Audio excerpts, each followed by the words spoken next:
traveler to Denver Airport, Colorado, is in for a scary experience. This airport has been the subject of many questions due to the unexplainable symbols, images, and stories that have surfaced. Denver Airport was built in 1995 on a span of 53 square miles. Even though Denver already had a functioning airport, a new one was decidedly built. This new airport had less runways and absolutely no new technological advancement. The only thing that this new airport has that the old one didn't is a strangely large amount of space.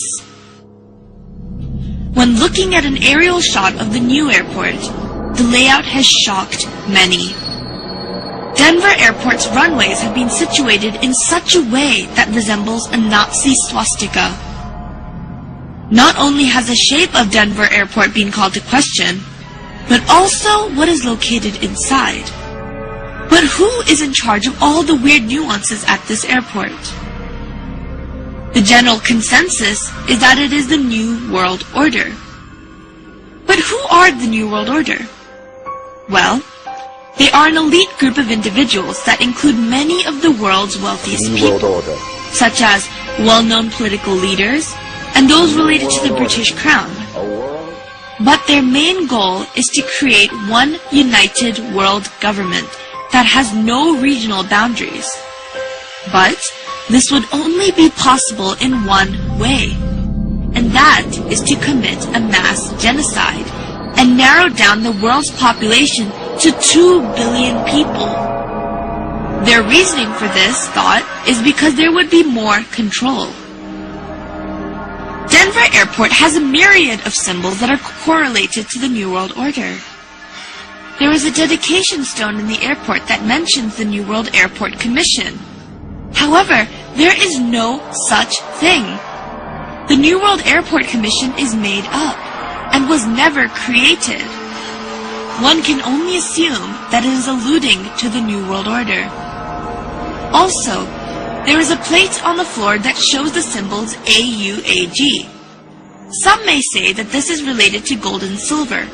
However, one of the sponsors of the airport discovered a new deadly strain of hepatitis known as Australian antigen, and this is also symbolized by AUAG. What is scary is that this symbol is located right in front of a mural on a wall that is about genocide. But let's talk more about the murals in Denver Airport. The murals located in the airport are the most notable features of this airport.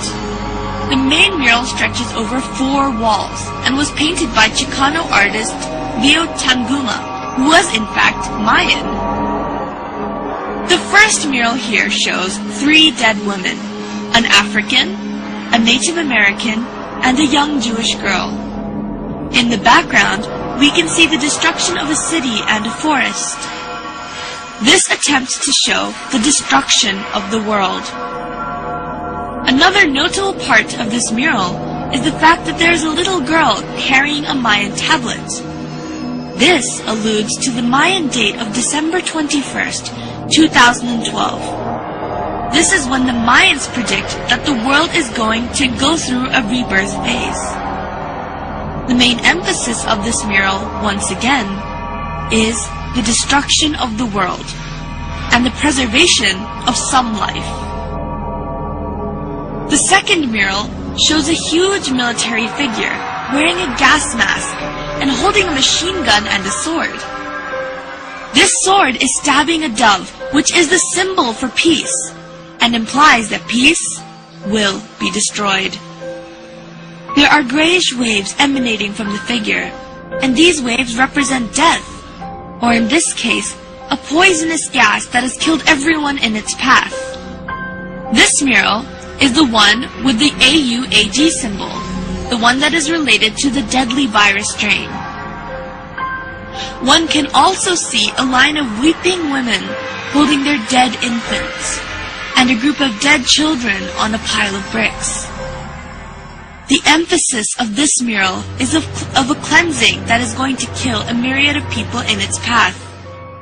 However, interestingly enough, This mural has been painted over in recent years.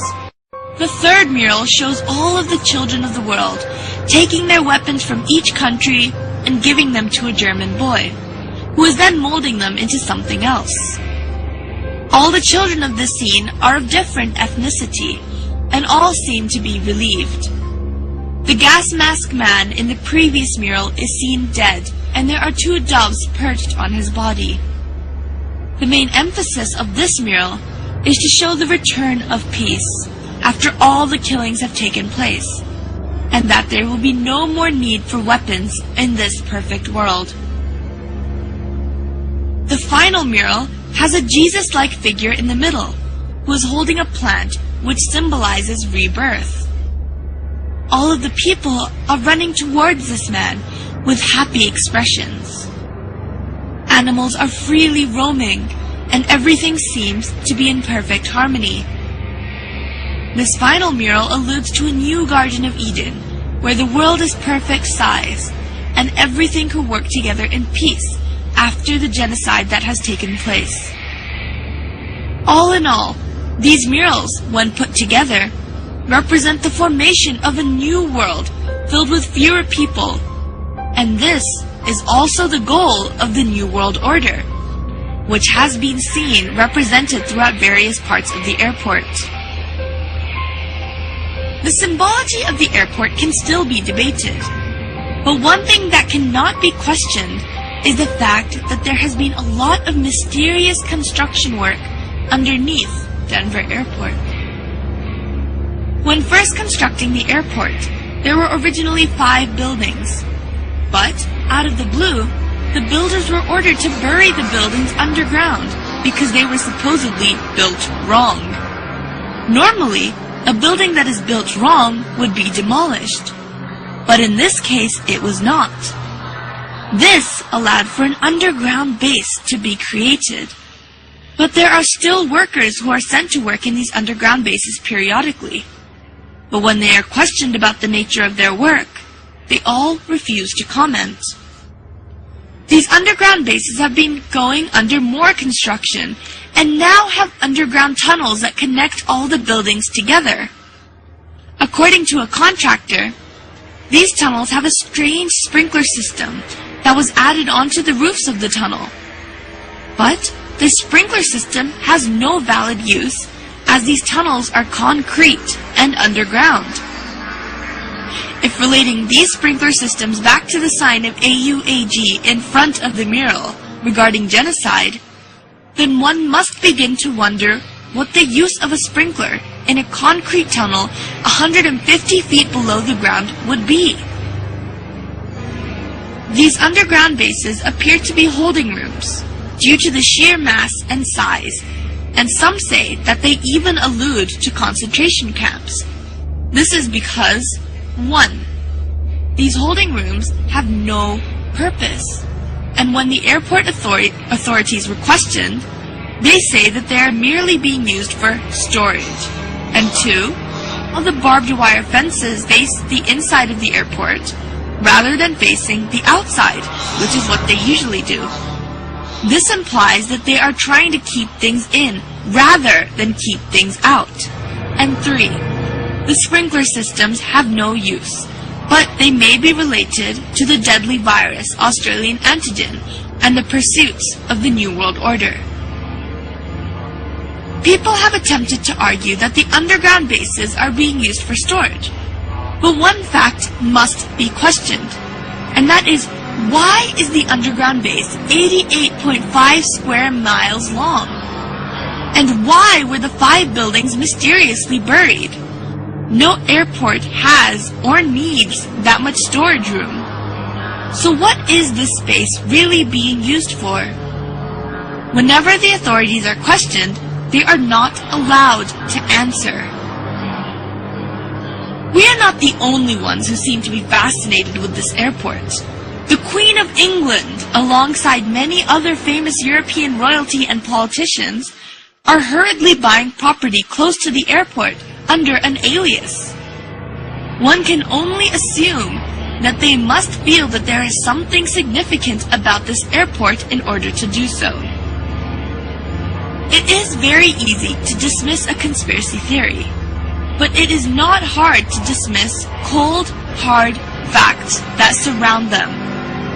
The odd happenings in this airport have been called to questions, but all the questions have been dismissed and have not been answered. Is the New World Order really going to attempt to take over? And if they are, does that mean that our own government is involved? Research nowadays can only do so much. Now, only time will tell. This is Zara Malik, News and Views.